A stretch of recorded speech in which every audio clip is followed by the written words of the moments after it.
Water had already reached Maya Bennett's waist when Dante Russo locked the steel door and left her handcuffed beneath the casino. Every security recording showed the curvy infrastructure engineer entering the flood control room minutes before its gates were sabotaged, while the master override code had been transmitted from her private terminal. In 47 minutes, the river would breach the underground tunnels and drown 3 neighborhoods controlled by Dante's family. Yet one detail made no sense. The security footage showed Maya entering the room at 11:08, but Dante had been holding her in his arms on the ballroom balcony at that exact moment. Now, someone was moving through the darkened casino, eliminating every technician capable of confirming the discrepancy.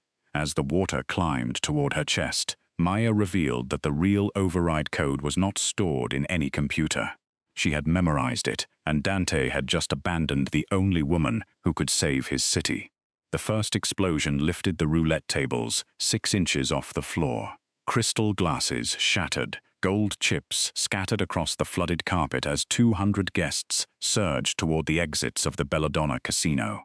Red emergency lights replaced the chandelier's warm glow, turning the rising water the color of blood. Dante Russo did not move. He stood on the upper balcony in a black tuxedo, one hand resting inside his jacket, watching his security men drag Maya Bennett from the restricted elevator. Her emerald evening dress clung to her soft, full figure, its soaked fabric emphasizing the commanding curves she had never tried to hide. Wet auburn hair framed her pale face. A steel cuff encircled one wrist. The other was locked around the handle of a waterproof equipment case. "Let go of the case," Dante ordered. Maya lifted her chin. "If I do, 3 neighborhoods die." The casino fell silent around them. Dante descended the marble stairs slowly. 6 years earlier, Maya had designed the flood control network beneath his family's riverfront properties. 3 years earlier, she had left him without explanation. Tonight, she had returned as the city's consulting infrastructure engineer, and 40 minutes later, every warning system beneath the casino had failed. His security chief, Victor Salerno, placed a tablet on the nearest gaming table. The footage showed Maya entering the underground control room at 11:08 p.m. Her credentials opened the armored door. Her private terminal transmitted the command that disabled 4 pumping stations. Seconds later, the western floodgates closed against the river's natural flow, forcing millions of gallons toward the city tunnels. A technician's voice crackled over Victor's radio. "Pressure is rising beneath Mercer, St. Anne's, and the hospital district. Structural failure in 47 minutes. Dante looked at Maya. "You designed those gates. I designed them so no single terminal could override all 4. Yours just did. Then someone changed the system." Victor unlocked the equipment case. Inside lay printed tunnel maps, a maintenance key, and a handwritten sequence of 12 numbers. Dante recognized Maya's precise handwriting. Victor held up the page. "The master override." "No," Maya said. "That sequence will open the emergency channel. But it won't stop the water." "What will?" Dante asked. She looked past him at the security officers surrounding the balcony. Her expression changed not to fear, but recognition. "I can tell you in front of them." Every gun in the room seemed to turn toward her. Victor gave a humorless laugh. Convenient Maya ignored him. "Dante, your network was compromised before tonight. The command from my terminal is bait. Whoever sent it needed you to see my name attached. And the maps? I took them because the digital plans were altered. The maintenance key, given to me by a technician who disappeared this morning." Victor leaned closer to Dante. "That technician's body was recovered from the river 20 minutes ago." Pain flickered across Maya's face, but she did not release the case. "Then you have less time than I thought." A second impact rolled beneath the building. Water burst through the service doors and rushed across the casino floor. Guests screamed as Dante's soldiers forced them toward the upper exits. Dante seized Maya's wrist. At 11:08, she had been with him on the ballroom balcony. He remembered her body against his, her hand resting over his heart as she whispered that someone was watching them. But the recording was authenticated. Victor's team had verified the timestamp twice.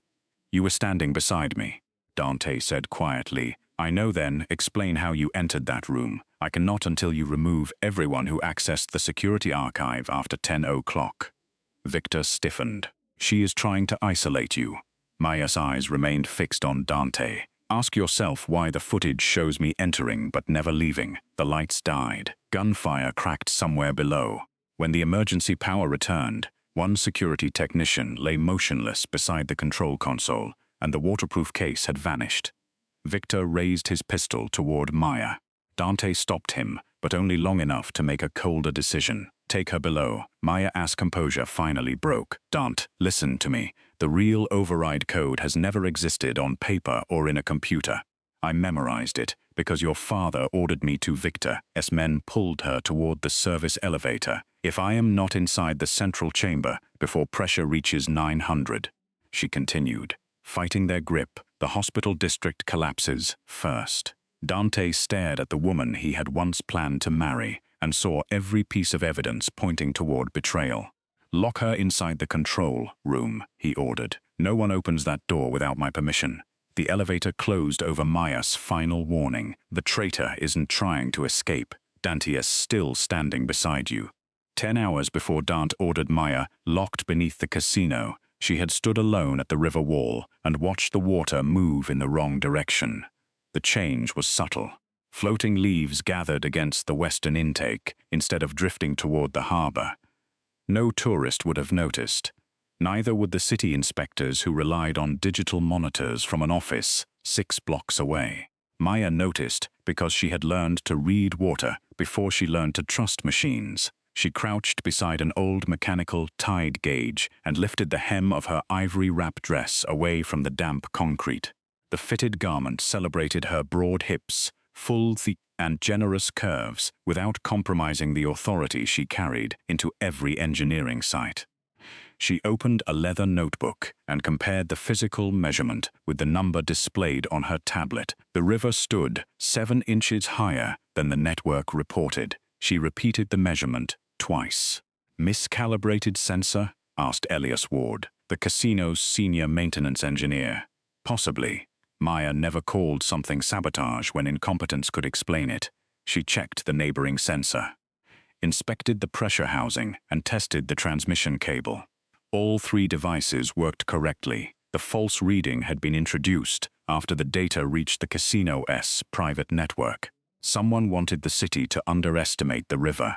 How long has this been happening? She asked. Elias glanced toward the security camera above them. 3 weeks, maybe 4. And you waited until today to contact me? I contacted Victor Salerno 12 days ago. Maya stopped writing. Victor had served the Russo family for nearly 20 years. He controlled the casino's surveillance system, security credentials, and emergency communications. Dante trusted him with the instinctive certainty other men reserved for blood relatives. What did Victor say? That his technicians found nothing. Elias lowered his voice. The next morning, my access was restricted. Maya tore the page from her notebook, folded it once, and slipped it into the hidden pocket inside her dress. She recorded ordinary maintenance notes on a fresh page. Do not use the internal network again, she said. Do not call me from a company phone.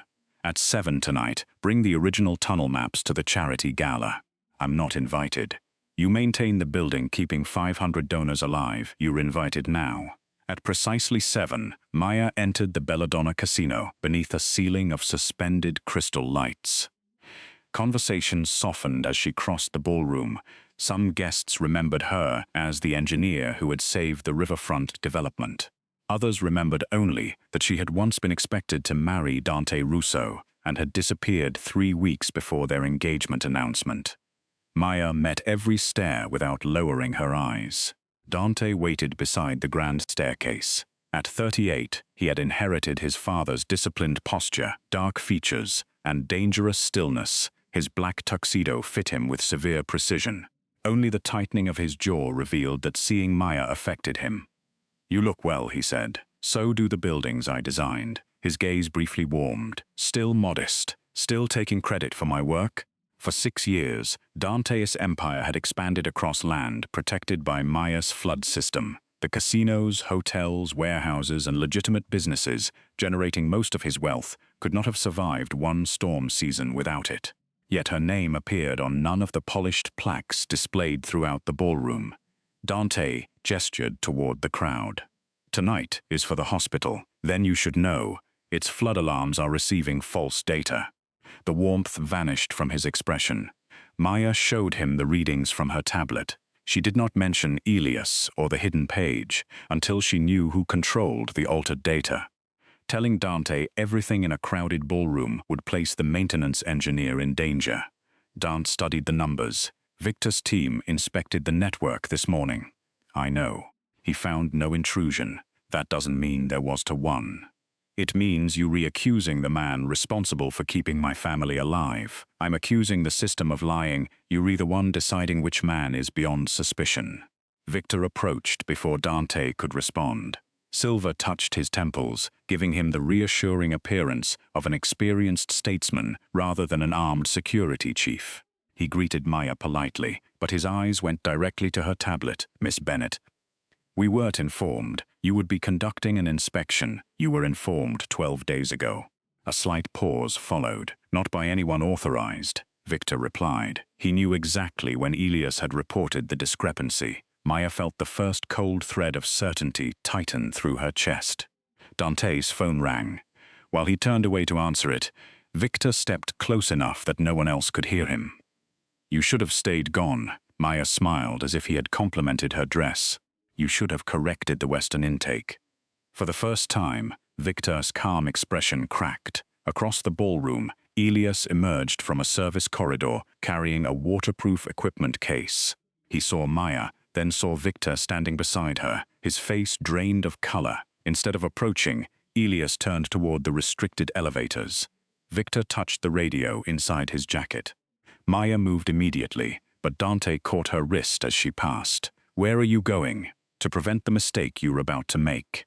Behind him, the restricted elevator doors closed around Elias.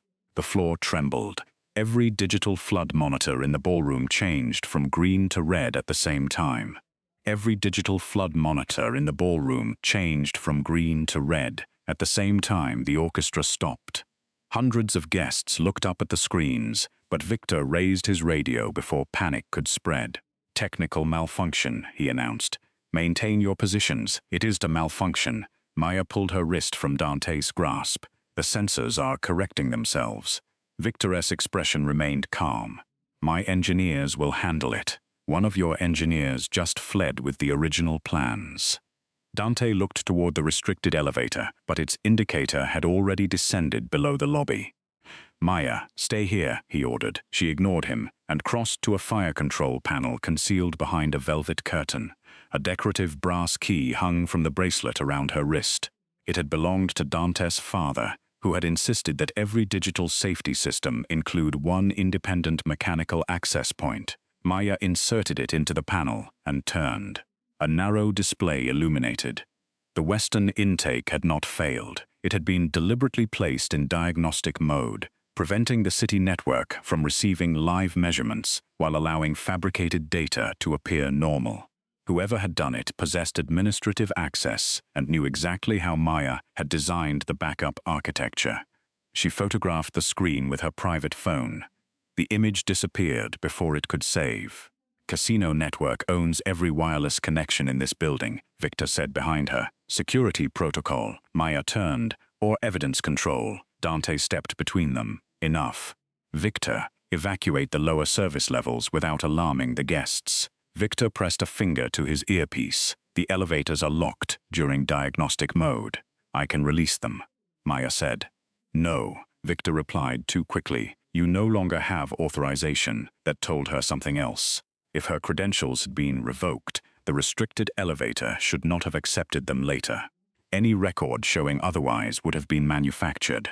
Maya lowered her voice for Dante alone. Your security chief knows which systems are disabled before checking them. He built the emergency procedures with you. He reviewed them. He never learned the mechanical architecture. Victor's men approached. Dante's face hardened. Not from certainty, but from the pressure of choosing publicly between the woman who had abandoned him and the man who had protected his family for 2 decades. You have 10 minutes, he told Maya. Then you give me everything. She entered the stairwell before Victor could object. At the third basement level, Maya found Elias' equipment case abandoned beside the elevator. The original blueprints were gone. A streak of blood marked the handle, but there was not enough to indicate a fatal injury. She followed wet footprints into the maintenance corridor. Elias. A hand reached from behind a pipe and pulled her into an alcove. Elias was breathing hard. Blood ran from a cut above his eyebrow. They took my badge. I never saw his face. He pressed a brass maintenance key into her palm. He knew the blind spots. He knew I had contacted you. Maya examined the key. A thin layer of blue industrial sealant covered one edge.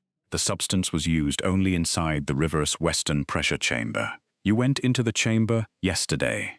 There is a bypass line that isn't T on the revised plan. Someone installed it behind the old concrete wall. A hidden bypass could redirect pressure away from the casino and into the municipal tunnels. 3 residential neighborhoods and St. Anne's Hospital would absorb the full force of the river, while the Russo properties remained standing. Maya's younger brother received dialysis at St. Anne's 3 nights a week. Tonight was one of them. Did you document it? On the original maintenance recorder. Not the network. Elias pointed toward the waterproof case. I hid the tape inside the lining. Maya opened the case and ran her fingers along the interior seam. The recorder was still there, barely larger than a matchbox. Before she could remove it, footsteps echoed through the corridor. Elias recoiled. They'll kill me if they find me. Maya placed the recorder inside the concealed pocket of her dress and handed him her car key. Take the storm drain behind the loading dock. Go directly to St. Anne's. Tell the facilities director to move every critical patient above the 4th floor. What about you? I am going to isolate the western chamber. That requires disabling all 4 automated pumps for 90 seconds, long enough to close the bypass manually. The system will record you as the operator. I know. The footsteps drew closer. Maya pushed Elias toward the drain and walked in the opposite direction, making enough noise to pull attention away from him. She reached the control junction, used his brass key, and entered the maintenance sequence. A warning appeared. Disabling automated pumps will require master override. She entered the first authorization. Above her, Victor received an alert bearing Maya Bennett's credentials. Maya opened a private emergency channel to Dante's phone. The call connected for 2 seconds. Dante, someone built a bypass towards St. Anne's. I have to shut down the pumps to close it. Static swallowed his answer. Then Victor's voice replaced it. You always did mistake intelligence for power. The chamber doors locked around her. Maya placed both hands on the manual pressure wheel and pulled. It resisted with the weight of the river behind it. Every muscle in her back and shoulders burned, but the wheel began to move. 1/4 turn, half a turn, the bypassed pressure dropped. Then the wheel stopped. On the other side of the reinforced window, Victor stood with one hand resting on the emergency reversal lever. He smiled and pulled it down. The wheel tore from Maya's grip. Water exploded through the bypass line, throwing her against the wall. The recorder inside her dress struck the concrete but remained intact. Victor disappeared before the internal camera rotated toward him. A countdown illuminated above the door. Cascade failure, 04. 4 hours until the city tunnels ruptured, and on every monitor in the Russo Security Center, the system identified Maya Bennett as the woman who had begun it. The emergency lock released 23 minutes after Victor disappeared. Maya did not mistake that for mercy. She stepped into the corridor soaked, bruised along her right shoulder, and carrying the recorder beneath her dress. The casino network showed no record of Victor entering the pressure chamber. Its camera had captured only Maya disabling the pumps, struggling with the manual wheel and being thrown backward when the bypass opened. The reversal lever never appeared within the frame. By 8 p.m., Victor's men had sealed every route to Dante. Maya tried the emergency telephones, but each connected to casino security. Her private phone displayed a full signal while refusing every outgoing call. She could not even warn St. Anne's. At 8:17, she reached a mechanical service line untouched by the digital network and called the hospital. A facilities clerk confirmed that Elias had arrived with her car key. Patient relocation had begun. Then the line went dead. Maya entered the abandoned pump laboratory and examined Elias' recorder. It contained 17 minutes of video from inside the western chamber. The hidden bypass was clearly visible. So was a shipment label attached to one new steel valve. Vantage Municipal Systems. Maya knew the name. Vantage had lost a lucrative city contract to Russo Infrastructure 2 years earlier. Victor had personally recommended rejecting its bid after identifying falsified safety certifications. That made no sense. If Victor had secretly installed Vantage equipment, he had created evidence pointing toward a company he publicly opposed. Unless Vantage was intended to take the blame after the flood, the recorder also contained a voice, distorted by the chamber's machinery. Midnight transfer remains unchanged once Russo signs. The riverfront passes clean. The charity gala was not merely raising money for St. Annes at midnight. Dante was scheduled to sign a municipal protection agreement granting the Russo Corporation control over the city's entire riverfront emergency network if the flood destroyed public confidence before the signing. The contract would be suspended. Russo creditors could demand immediate repayment, forcing Dante to surrender key properties. Someone planned to acquire his empire during the collapse. Maya removed the recorder's memory cartridge and hid it inside the brass key hanging from her bracelet. The recorder itself remained in her pocket as a decoy. At 10:42, she emerged through a staff passage onto the casino's upper floor. Music had resumed. The guests had been told that the earlier warnings were part of a minor electrical problem. Dante stood on the ballroom balcony, speaking with city officials. When he saw Maya's wet dress and bruised shoulder, anger gave way to alarm. "Where have you been? Trying to keep your city alive." She moved into his arms before Victor's cameras could capture her speaking. Dante instinctively held her, one hand firm against her back. For a painful second, Maya remembered what safety had once felt like. Victor activated the bypass, she whispered against his chest. "The flood is covering a financial takeover. Your midnight agreement is the target. Do you have proof?" She touched the bracelet at her wrist. Enough to begin. The ballroom clock read 11:08. Then every security officer's radio sounded at once. Victor arrived holding a tablet. "The western pumps have been disabled." The command came from Miss Bennett's terminal. Dante released her. The tablet displayed authenticated footage of Maya entering the underground control room at that exact moment. Her face, clothing, and employee badge were unmistakable. Maya looked from the screen to the clock. They copied an earlier image onto a live timestamp. Victor opened a second file. It showed Maya disabling the pumps hours earlier, followed by system records documenting the catastrophic rise in pressure. The act was real. Only its purpose had been removed. Security officers searched her and recovered the recorder. Victor played it before Dante. The image showed the hidden bypass. But the crucial section had been overwritten. In its place was Maya's voice. "If Russo refuses the transfer, open every gate." She had never spoken those words. Victor produced Elias's signed statement, claiming Maya had ordered him to modify the system. A photograph of his body beside the river followed it. Dante's face became unreadable. Maya could explain the duplicated timestamp. She could expose the memory cartridge hidden in her bracelet. But Victor was watching her hands, and she now understood why Elias' false statement had been prepared before his supposed death. If she revealed the cartridge, Victor would destroy the only surviving evidence. The first explosion struck below them. Water surged through the casino. Dante demanded the override code. But Maya refused to speak, while Victor and his officers remained present. Every refusal made her appear guiltier. Minutes later, Dante issued the order that broke what remained between them. "Lock her inside the control room." Victor's men dragged her below, cuffed her to a steel pipe, and sealed the door. Through reinforced glass, Dante watched water rise around the woman he had once intended to marry. He waited for her to surrender the code. Maya waited for him to question why Victor had been ready with evidence before the pumps failed. Neither yielded when the water reached her chest.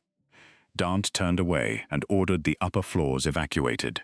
Victor remained behind. He approached the glass and tapped the bracelet on his own wrist, silently telling Maya that he knew where she had hidden the cartridge. Then he opened the main intake, Black water exploded into the chamber. By the time Dante forced his way back downstairs, the room was completely submerged. The handcuffs remained attached to the pipe. Maya Bennett was gone. Only her broken brass bracelet rested on the floor beneath the water. At 11:39 p.m., 3 minutes before the hospital district was predicted to collapse, the river changed direction. The Belladonna Casino Western Foundation gates opened manually, transforming the lower gaming floors into an emergency reservoir. Water that had been driving towards St. Annes poured instead into the Russo family's most profitable property. The city survived. By dawn, the casino was ruined. Dante stood inside the security center with river water drying on his tuxedo and watched engineers fail at tasks Maya once completed without recognition. No one could explain why the western gates had opened. No electronic command appeared in the system. Someone had reached a mechanical release hidden inside an inspection conduit. No ordinary person could have survived entering during the flood. Victor called it Maya's escape route. Dante saw something else. She sacrificed the casino, he said. To protect her reputation, Victor replied. She destroyed a building worth $800 million to create an alibi. She knew she had already been exposed. Victor's answer was reasonable enough to preserve suspicion, but not enough to silence the question forming beneath it. Dante ordered every surviving guest, guard and technician, confined to the upper hotel floors until his private corporate investigators completed their interviews. The city police were occupied with evacuation and structural damage. The casino remained Russo property, giving Dante's licensed security division lawful control of the immediate scene. At 5:20 a.m., St. Annes director called. All patients had survived because Maya had arranged their relocation hours before the flood. Her younger brother, Daniel Bennett, had been among those moved from the dialysis wing. Dante listened to the recorded call twice. Maya had known Daniel was inside the district supposedly targeted by her sabotage. She had protected him without attempting to remove only him, insisting that every patient be taken upstairs. That was the first contradiction. Maya could sacrifice herself. She could sacrifice Dante. She would never purchase her brother's survival with the lives of strangers. At 6:10, Dante entered the ballroom with Lucia Russo, his 29-year-old sister, and the family's corporate attorney. Lucia had spent the night preserving independent copies of guest photographs before Victor's security network could collect them. She placed an image on the table. It had been taken at 11:08 p.m. Maya stood on the balcony in Dante's arms. The ballroom clock appeared behind them. Her face was turned toward his shoulder as she warned him about the financial takeover. "She cannot be in two places at once," Lucia said. Dante showed her the authenticated footage of Maya entering the control room at the same moment. Lucia compared both files. Neither recording was edited after creation. Then one camera was lying before the file existed. They examined the casino's synchronization records. Every surveillance camera received time from the central security server except the underground camera showing Maya. That device had synchronized through a temporary relay installed at 9:14 p.m. The authorization bore Victor's credentials. Dante felt the shape of his mistake before he allowed himself to name it. Victor said Maya installed the relay. Her credentials were revoked. 3 years ago, Lucia replied. She could not authorize hardware. The second contradiction was technical and undeniable. The footage had not been altered. The camera itself had been fed a pre-recorded image and told it was live. Dante returned to the submerged control chamber. A recovery diver handed him Maya's broken bracelet. The brass key was missing its hollow center, leaving a narrow cavity where something small had been concealed. Victor had known Maya possessed evidence. He had remained outside the chamber after Dante left. He had also reported Elias dead before any public authority identified a body. Dante concealed the bracelet inside his coat. At 7, he assembled Victor and 4 senior advisors inside his temporary command room. He told each man a different version of the same lie. To one, he said a memory cartridge had been recovered from the casino vault. To another, from Maya's abandoned car. To Victor, he said divers had found it lodged inside the old northern spillway. The alleged cartridge did not exist. Dante then shut down official radio traffic and monitored the independent trackers hidden inside the security vehicles. At 7:16, two of Victor's men left the evacuation perimeter. Without authorization, they drove north. That was the third contradiction. Victor knew what Maya had hidden, despite never being told the recorder contained removable memory. He also knew enough to act against evidence that Dante had mentioned only to him. Dante did not confront him. Victor controlled too many guards, too many cameras, and every secured entrance to the damaged riverfront. An accusation without proof would warn him and place Maya, if she was alive, directly in his path. Instead, Dante summoned Victor. "I was wrong about the cartridge," he said. "The divers found nothing." Victor's shoulders relaxed by less than an inch. Then Bennett took it with her if she survived. "No one survives that conduit." Dante held his gaze. "You sound certain. I know your building." Victor left to supervise the search. Dante waited 30 seconds, then followed the signal from the two unauthorized vehicles. Lucia joined him in an unmarked sedan, carrying the mechanical plans Maya had filed with the city 6 years earlier. The trackers stopped at an abandoned pumping station 9 miles upriver. Lucia studied the plans. "This station connects to the inspection conduit beneath the casino. There's an emergency air chamber halfway between them." Dante looked at the distance marked on the page. Maya could not have traveled 9 miles through a flooded tunnel. Injured and without equipment, she might have reached only the chamber. "Victor's men aren't searching the station," he said. "They were using it to enter the conduit from the dry side." Lucia's phone rang from an unknown number. A man spoke before she could answer. "My name is Elias Ward. Victor lied about finding my body. Maya saved me, but his men found her inside the emergency chamber." A violent impact sounded over the line. Then Maya's voice came through, strained but unmistakable. "Do not bring Dante here," the call ended. On the tracker, both security vehicles began moving away from the station. They were carrying someone with them. The two security vehicles split at the river road.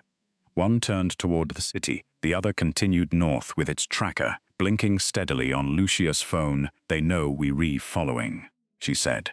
Dante watched the first vehicle disappear beneath an overpass. "No, they want us to choose." Maya had warned him not to come. That meant she either feared he would lead Victor to her or believed his arrival would ruin something she had already set in motion. Dante chose the vehicle returning to the city. Lucia looked at him. "The tracker we planted is in the other one." Exactly. 3 miles later, they found the city-bound van abandoned behind a warehouse. Its doors stood open. Inside lay Maya's torn emerald dress and a strip of fabric stained with blood. Lucia touched it carefully. Not enough to prove a serious wound. Dante examined the metal floor. Mud covered most of it, except for 2 clean parallel marks left by a heavy object dragged toward the doors. This van carried equipment, not prisoners. His phone rang. Victor spoke with practiced urgency. "We intercepted men connected to Vantage Municipal Systems near the northern station. They abducted Bennett before my team arrived. You saw them?" "My officers did. Bring those officers to me." A pause. They re-pursuing the kidnappers. Victor knew Dante had followed the decoy. He was confirming the false trail before Dante mentioned it. Dante ended the call and turned north. Inside the real vehicle, Maya had already freed one hand. Victor's men had secured her wrists with plastic restraints because the handcuffs recovered from the flood chamber no longer locked properly.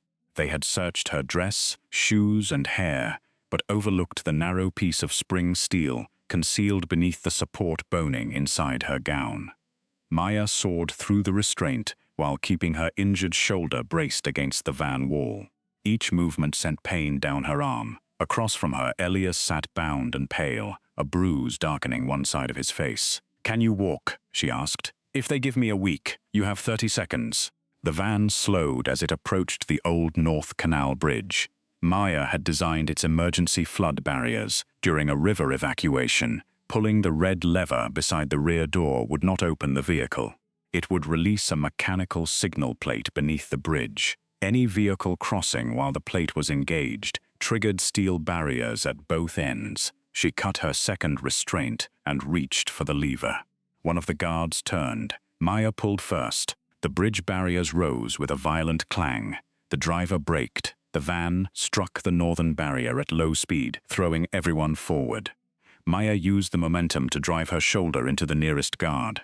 Pain flashed white behind her eyes, but he lost his weapon. Elias kicked it beneath a bench before the second man could recover.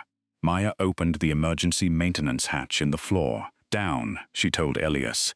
The hatch led to a narrow service platform beneath the bridge. Maya lowered him first, then followed. Relying on her stronger left arm, the guards opened the rear doors just as she dropped the final 4 feet onto the platform. Dante's sedan reached the bridge from the south. He saw Victor's men searching the road above, but did not stop. Maya would have chosen the lower route because the canal's inspection paths were absent from modern navigation maps. He left Lucia with the car and descended through a maintenance stairwell. Maya was supporting Elias along the platform when Dante stepped from the shadows. She shoved Elias behind her and raised the guard's recovered pistol. Dante stopped. "You ordered them to lock me inside."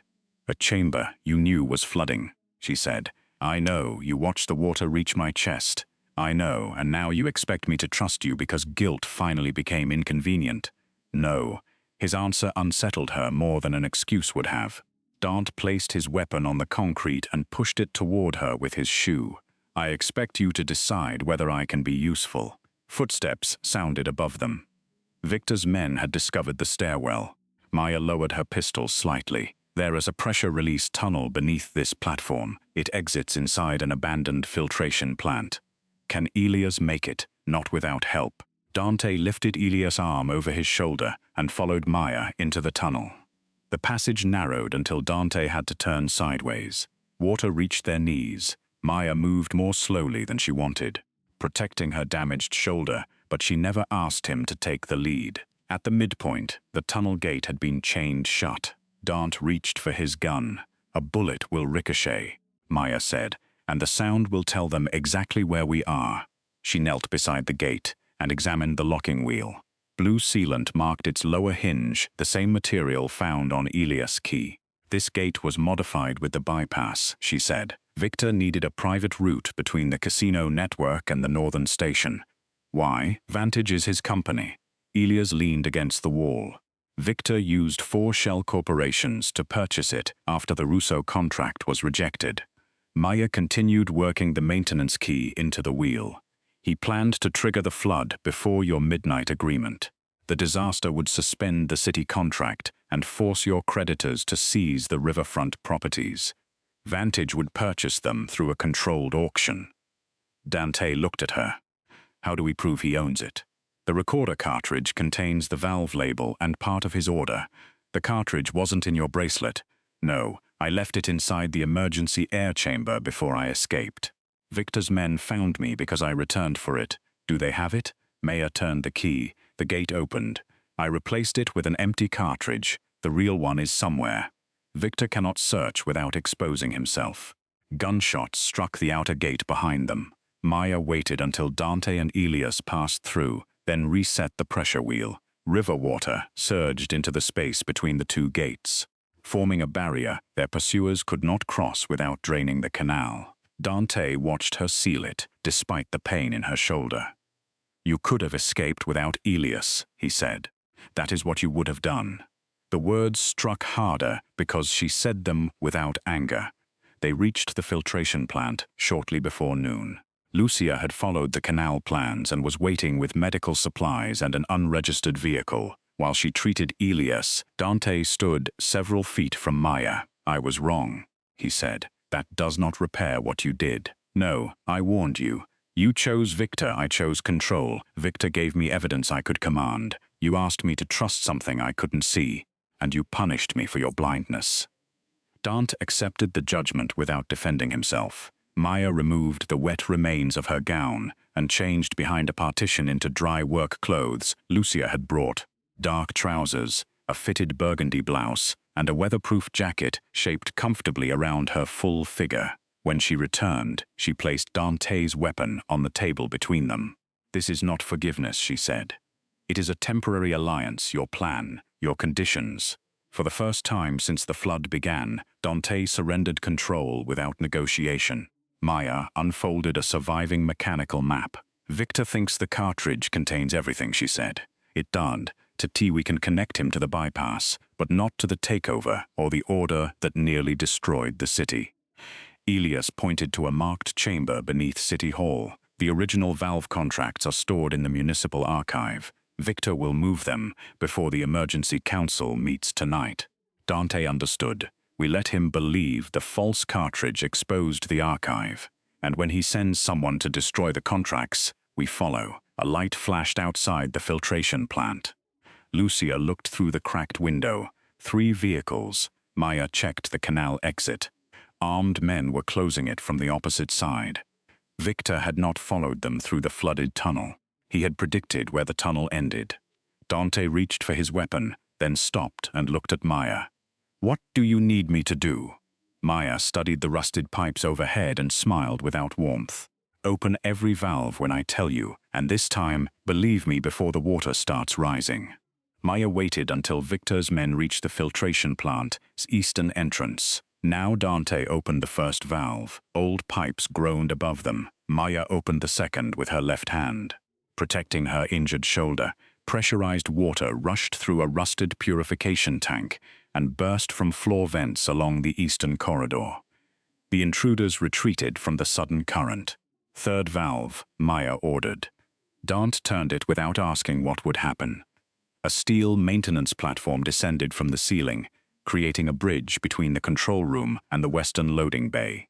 Lucia supported Elias while Maya led them across. Dante followed last, closing the mechanical gate behind him before Victor's men reached the platform.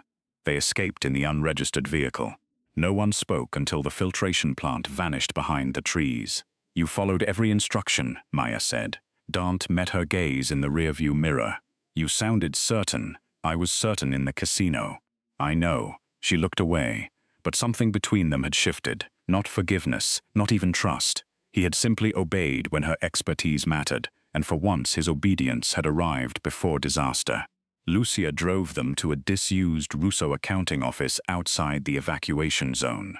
Its network had been disconnected 2 years earlier, making it one of the few family properties Victor could not monitor remotely.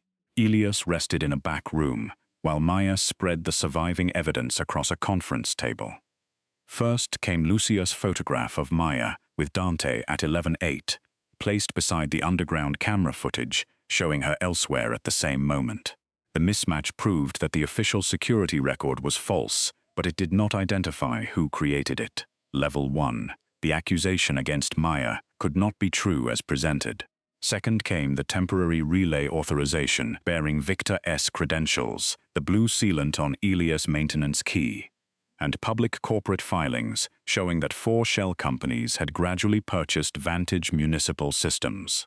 Lucia traced the ownership through tax records. The final shell company was controlled by a trust administered by Victor's private attorney. Level 2. Victor possessed the access, equipment and financial connection required to build the bypass, but the evidence still did not prove he had ordered the flood. "Victor will say someone stole his credentials," Lucia said. "He'll claim the trust was an investment managed without his knowledge." "And the valve recording?" Dante asked. Maya placed the empty brass key casing on the table. "The real cartridge is hidden inside the emergency air chamber. It shows the Vantage valve and records part of an order, but the speaker's face is never visible. We retrieve it. If anyone enters that chamber before the city inspection, Victor can argue the evidence was planted. Dante understood the trap, so we make him retrieve it." Maya nodded. The emergency city council would meet at 8 p.m. inside the municipal archive building. The gathering could not be cancelled. The council had to authorize disaster funds, approve temporary flood authority, and determine whether the Russo Riverfront Agreement would proceed. Without that vote, St. Annes and 3 residential districts would lose emergency pumping support before the next high tide. Victor expected Dante to attend and defend his corporation instead. Dante would publicly accept responsibility for the flood. Lucia stared at him. That could destroy the family as legitimate businesses. "It should," Dante said, "if protecting them requires blaming Maya." Maya studied him carefully. "Public sacrifice will not prove Victor guilty, no, but it will convince him. I still believe you caused the sabotage. That belief was Victor's advantage. If he thought Dante remained hostile to Maya, he would approach the council with confidence.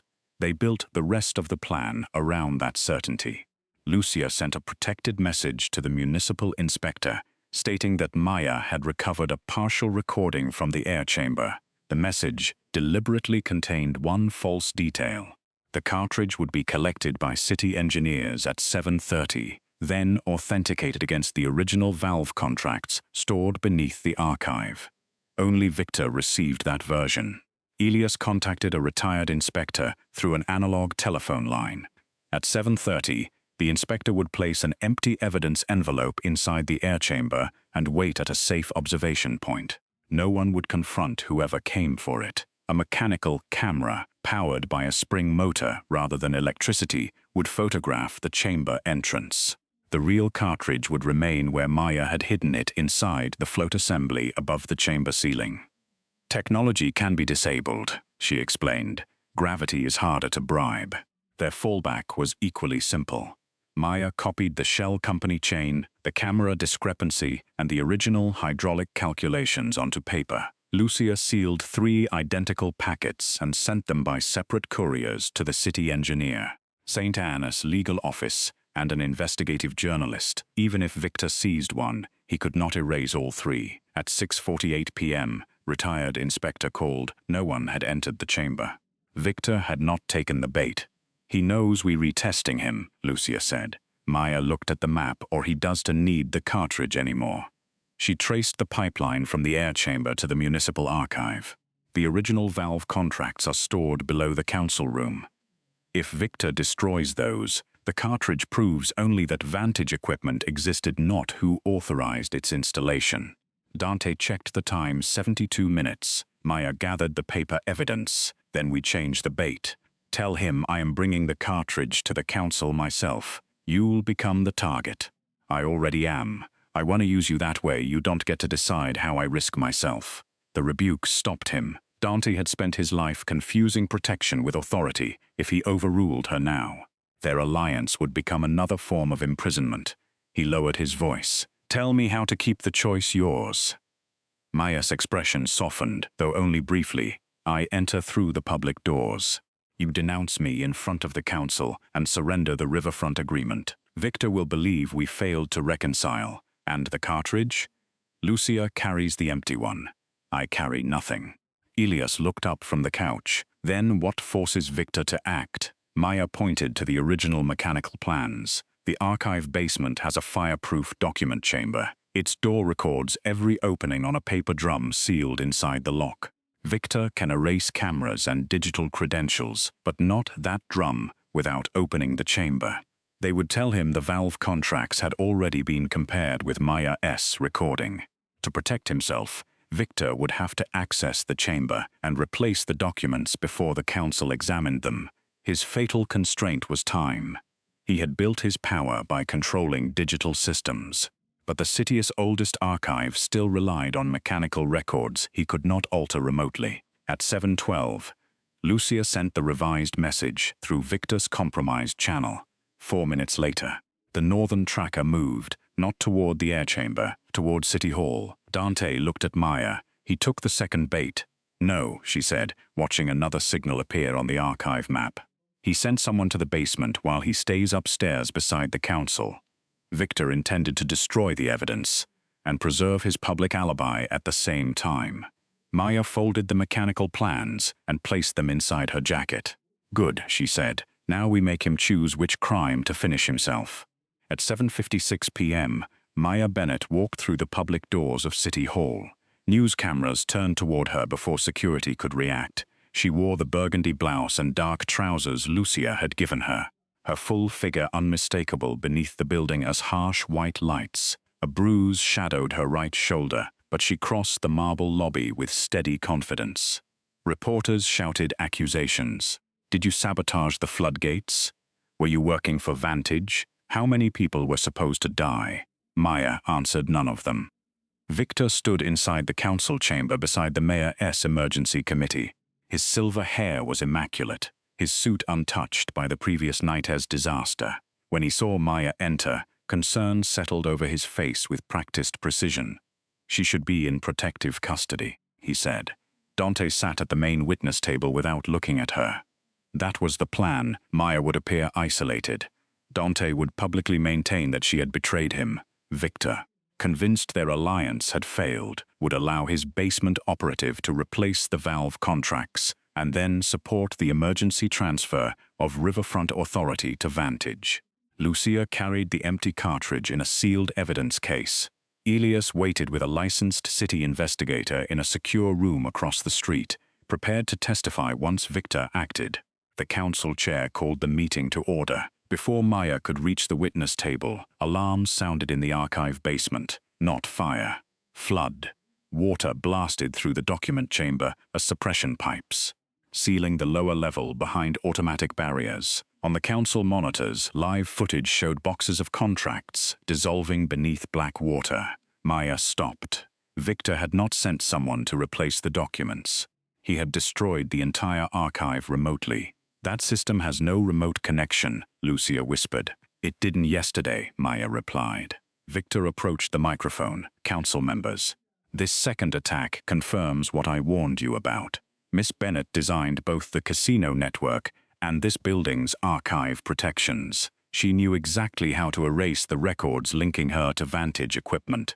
An officer entered carrying a clear evidence bag. Inside was the real recorder cartridge. For the first time, Maya's control faltered. She had hidden it inside the float assembly above the emergency air chamber. Only 3 people knew that location: Maya, Dante, and Elias. Victor held up an authenticated photograph. It showed Elias removing the cartridge at 6:31 p.m., hours before their countertrap began.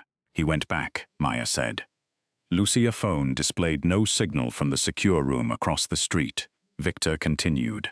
Elias Ward confessed that he and Miss Bennett installed unauthorized equipment beneath the riverfront. He surrendered this recording voluntarily. "That is a lie," Maya said. The council chair struck her gavel. "You will have an opportunity to respond." Victor inserted the cartridge into the evidence reader. The chamber screens displayed the Vantage valve inside the western pressure tunnel. Maya's voice followed. "If Russo refuses the transfer, open every gate." The fabricated recording from the casino had been placed on the real cartridge. Victor had obtained the evidence and contaminated it before its chain of custody could be established. Lucia opened the sealed case she had carried into the room. It was empty. A security officer immediately restrained her. Victor turned to the council. "Miss Russo entered this building carrying an empty evidence container, apparently intending to claim that material unfavorable to Miss Bennett had disappeared while in city custody. The plan had not merely failed. Victor had reversed it."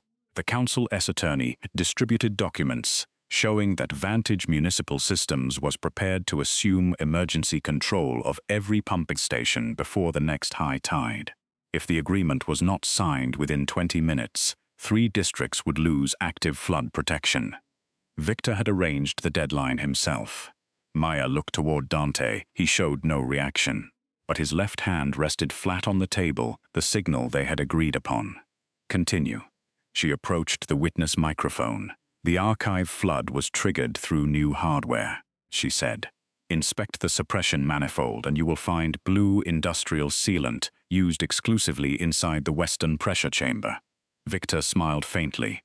"The same chamber you entered yesterday. The same chamber your company modified. Vantage is not my company. The shell company records prove otherwise. Records supplied by Lucia Russo, whose family will lose billions if Vantage receives this contract." He had an answer for every level 2 connection. Without uncontaminated proof of intent, the council could suspect him, but could not lawfully entrust the failing city network to Dante's corporation. Victor looked toward the cameras. "Dante Russo knows Miss Bennett is responsible. He imprisoned her himself." The room went still. Maya understood what Victor wanted if Dante defended her. Victor would know they were cooperating. If Dante rejected her, the council would treat the accusation as confirmed. Dante rose. "Maya Bennett disabled the casino pumps using her own credentials," he said. "She concealed evidence from my security officers. When questioned, she refused to surrender the override code. Each statement was true, Each truth wounded more because he delivered it publicly. I trusted her once, Dante continued. That failure nearly cost this city thousands of lives. Victor relaxed. Maya forced herself not to look away. The council chair asked, "Do you support her arrest?" Dante faced Maya across the chamber. Yes. Uniformed city officers, not Victor S. guards, moved toward her. Maya backed away from the microphone as if the answer had broken her. One officer secured her uninjured wrist. The second reached for the other. Dante spoke again, "But before she is removed, I surrender every Russo claim to the emergency riverfront contract." Shock moved through the council. Victor's expression sharpened. Dante placed the unsigned agreement on the table. "My corporation will accept full financial responsibility for the Belladonna disaster. The city may seize our riverfront properties if necessary, but authority will not pass to Vantage without an independent ownership review." The council attorney shook his head. "Without an alternative operator, the pumping network will shut down at 9. Victor stepped forward. "Vantage is the only qualified replacement. That was the irreversible moment he needed. Once the council voted, his shell company would control the river, the seized Russo properties, and every record generated by the emergency network." The chair ordered the vote to begin. Maya allowed the officers to escort her into the eastern corridor. According to the plan, Lucia would trigger the building's mechanical fire doors after 30 seconds, separating Maya from surveillance so she could reach the basement. But Lucia was already detained. The doors did not move. Victor had removed their fallback. The officers turned at the service elevator instead of the public holding room. Maya recognized them. They had guarded Victor's van on the North Canal Bridge. She twisted free before the doors closed, but her damaged shoulder failed under the strain. One man forced her inside. The other pressed the basement button. Above them, council members cast their votes. 4 supported Vantage, then 5. Victor needed 6. The elevator descended into the flooded archive. Water stood knee-deep beyond the opening doors, carrying fragments of destroyed contracts through the corridor. The officers pushed Maya toward the document chamber. Victor's purpose became clear. He had not destroyed every record. One original contract remained inside the fireproof safe, and he needed Maya's fingerprints on it before it vanished. A guard placed her hand against the release plate. Maya resisted, but the damaged joint could not hold. The safe clicked open. Upstairs, the 6th council member raised her hand to vote. At that same instant, an antique bell began ringing inside the archive wall. Once, twice, then continuously. Maya looked at the mechanical plans posted beside the safe and understood. The basement flood had lifted the old emergency float. Victor had activated a system he did not know existed, and somewhere behind the sealed wall, a second archive chamber was opening. The hidden archive opened behind a section of stone wall. Maya understood its purpose immediately. The original city hall had been built on a floodplain. Its most important records were stored inside a buoyancy vault designed to rise above the basement waterline when an emergency float activated. Victor S. men had destroyed the visible archive without knowing the duplicate chamber existed. One guard tightened his grip on Maya. The other stepped toward the opening. "Check it," he ordered. Maya looked at the counterweight suspended beside the vault. "You should both move away from the door." They ignored her. She kicked the emergency release. The buoyancy platform rose another 18 inches, pulling the counterweight downward. A steel divider dropped between Maya and the guards. They were not injured, but they were trapped on the flooded side with no access to the release wheel. Maya had saved herself again. Inside the vault, she found duplicate valve contracts, notarized procurement records, and the mechanical paper drum from the document chamber S-lock. Water had not touched any of them. The drum recorded 4 openings during the previous 6 months. The latest had occurred at 7:41 that evening, using Victor Salerno's physical master key. A signature could be forged. A digital credential could be cloned. The mechanical key contained an irregular tooth broken during a security incident 12 years earlier. Its distinctive mark was pressed into the paper record. Maya gathered the evidence into a waterproof archive case and took the service stairs upstairs. Inside the council chamber, the 6th member was preparing to cast the deciding vote for Vantage. Wait. Every camera turned as Maya entered. Her clothes were wet to the waist, her auburn hair had come loose, and pain tightened her face whenever her right arm moved. Yet she walked to the center of the chamber without assistance and placed the archive case on the witness table. Victor's composure held. "What you carrying was removed from a secured crime scene," he said. "It has no valid chain of custody." "No," Maya replied. "It was preserved by a municipal flood vault built in 1932, witnessed when opened by 2 city officers you sent downstairs to force my fingerprints onto the visible safe. The officers were still trapped behind the divider. Their service elevator movements and assignments existed in city records, independent of Victor's network." Maya displayed the original procurement contract.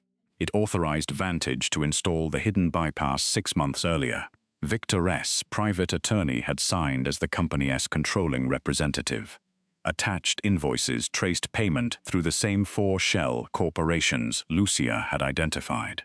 Victor did not retreat. "My attorney invested without informing me. That proves negligence perhaps, but not sabotage." It was the rebuttal Maya expected. She presented the paper drum. "Your master key opened the document chamber 19 minutes before its suppression system flooded. My key was stolen during the casino evacuation. Then you reported it stolen?" Victor said nothing. "Of course you didn't," Maya continued, "because at 7:12 this evening, you received a protected message stating that the valve contracts had already been compared with my recording. That information was false. It was sent only to you." The council chamber became silent. 29 minutes later, someone used your uniquely damaged key to open the archive. 4 minutes after that, new hardware flooded the basement and destroyed the visible contracts.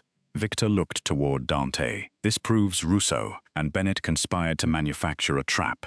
It proves you acted on information no one else received," Dante said. Victor smiled coldly. "You still lack an authentic recording of any order." The chamber doors opened. Elias Ward entered beside the city investigator. Victor's expression changed for the first time. Elias carried a sealed evidence container. The cartridge Victor played was a duplicate. At 6:31, Elias had returned to the emergency air chamber under Maya's instructions, knowing Victor still controlled cameras near the station.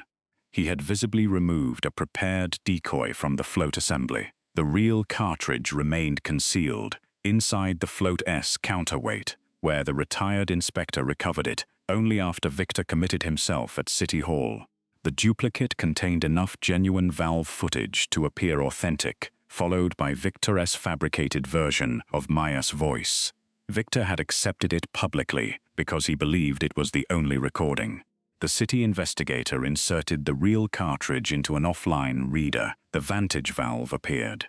Its factory serial number matched the original contract inside the buoyancy vault.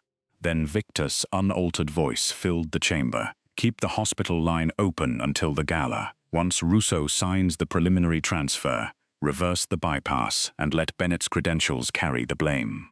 A second voice asked, "And if she discovers it?" "Russo will condemn her before he questions me. He always trusts loyalty he can command." Victor drew a concealed pistol. He did not aim at Dante.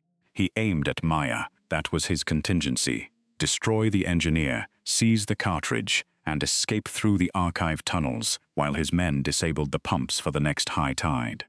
But Maya had anticipated that the restored evidence might trigger another attack. When Victor's hand entered his jacket, she pulled the mechanical fire lever beside the witness table. Steel shutters descended over every exit. The same system that had failed earlier now operated through independent counterweights. Victor found himself sealed inside a chamber filled with cameras. Council members and city officers beyond his control. Dante moved between him and Maya, but he did not reach for a weapon. He followed her plan. "Look at the river gauge," Maya told Victor. A mechanical dial above the council seal showed stable pressure across all districts. Before entering City Hall, she had placed the network in a manual configuration that required 3 independent engineers to alter. Victor could no longer threaten the city remotely. His leverage was gone. Victor fired once toward the evidence reader. The bullet struck its metal housing. But Lucia had already transmitted verified copies from the offline system to the 3 recipients established in their fallback plan. Destroying one device changed nothing. City officers disarmed Victor after a brief struggle. His private guards surrendered when the council broadcast his recorded order through the municipal emergency channel. The council chair suspended the Vantage vote and placed the river network under temporary supervision shared by 3 independent engineering firms. Then Dante stepped to the microphone. He did not speak about Victor. He faced the cameras and addressed the accusation he had created. Maya Bennett did not sabotage this city. She saved it. She warned me. And I chose the authority of a man I trusted over the evidence of a woman whose judgment had never failed me. He removed the Russo family ring and placed it beside the unsigned riverfront agreement. My decision put her life in danger and destroyed her name in this room and across this city. No conspiracy forced me to make that choice. It was mine. Maya watched without rescuing him from the truth. Dante surrendered the casino's remaining emergency assets to the City Recovery Fund and requested that every public allegation against Maya be formally withdrawn. The council approved the correction unanimously. Outside, hundreds of residents were watching the broadcast on emergency screens. For the first time since Dante had ordered her imprisoned, Maya's name was spoken without the word traitor attached to it. Dante stepped away from the microphone and approached her slowly. I cannot ask you to forgive me tonight. No, Maya said. You cannot. She walked past him toward the open chamber doors. This time, no one tried to stop her. Victor Salerno was charged through the legitimate corporate investigation that followed the City Hall attack. The original contracts, the mechanical lock record, the shell company accounts, and the authenticated recording established a chain no single corrupted official could erase. His attorney surrendered the Vantage ownership files in exchange for consideration at sentencing. 6 security officers accepted responsibility for abduction, evidence tampering, and conspiracy. The investigation lasted 5 months. During that time, Dante testified without requesting immunity for the unlawful confinement of Maya. The city imposed a substantial civil penalty, suspended the Russo Corporation's security license, and seized 2 riverfront warehouses for the recovery fund. Dante accepted every consequence. Elias became chief maintenance inspector under the independent authority managing the flood network. Lucia established a public evidence office requiring emergency infrastructure records to exist in both digital and mechanical form. Maya returned to engineering after her shoulder healed.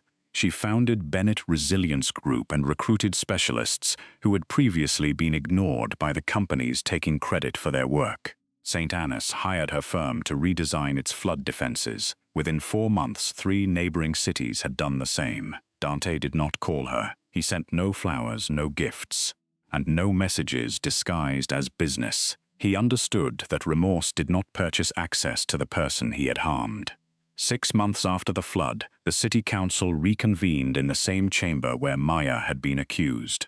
Every seat was occupied. The hearing was broadcast on the same emergency screens that had once displayed her face beside the word saboteur. Dante stood at the witness microphone. Maya Bennett warned me before the first system failed, he said. I dismissed her evidence because accepting it required me to question a man whose loyalty made my power comfortable. Then I used my authority to imprison her when she could not safely reveal what she knew. He looked directly into the cameras. I was not deceived into humiliating her. I made that choice.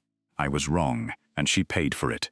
The council formally cleared Maya's record and awarded Bennett Resilience Group permanent independent oversight of the riverfront network. Dantes transferred the rebuilt Belladonna property into a public-private trust in which Maya's firm held equal operational authority. When the hearing ended, he found her alone on the City Hall balcony. Maya wore a deep blue dress tailored gracefully around her soft, generous curves. The evening light warmed her auburn hair as she studied the river moving peacefully below. Dante stopped several feet away. I am sorry, he said, not because I lost you, not because Victor betrayed me. I am sorry because you trusted me with the truth, and I punished you for giving it. Maya faced him. I loved you when I left 3 years ago. His expression tightened, but he did not interrupt. Your father discovered. Victor was using Daniel's medical debt to pressure me. He made me memorize the override code and leave the city while he investigated. He died before he could finish. I believed disappearing would protect you. You should have been able to tell me. Yes, but you should have been a man I could safely tell. Dante accepted that too. I cannot change who I was. No, and I will not return to the woman I was. He placed a folder on the balcony rail. It offered Maya equal ownership of the rebuilt casino's legitimate riverfront operations. The agreement gave her independent voting power, unrestricted audit rights, and the freedom to sell her share without his approval. This is not a condition of being with me, he said. You may accept the business, reject me, or reject both. Maya, read every page. I will accept the partnership after my attorneys revise it. A faint smile touched Dante's mouth naturally. The romantic question remains unanswered. I know for now. I want dinner in public. No guards at the table, no orders, and tomorrow. You may ask me again. Tomorrow they return to the restored Belladonna 6 weeks later for its reopening. The first time Maya had crossed its ballroom, Dante's empire had depended on her work while hiding her name. Now a bronze plaque beside the entrance identified Maya Bennett, lead resilience architect and equal operating partner. On the upper balcony, they stood where he had once held her, while a false camera stood her underground. Dante offered his hand, but did not take hers. Maya considered it, then slipped her fingers into his by choice. Below them, the river alarms changed from red to green. This time, Dante looked at Maya before trusting the screen.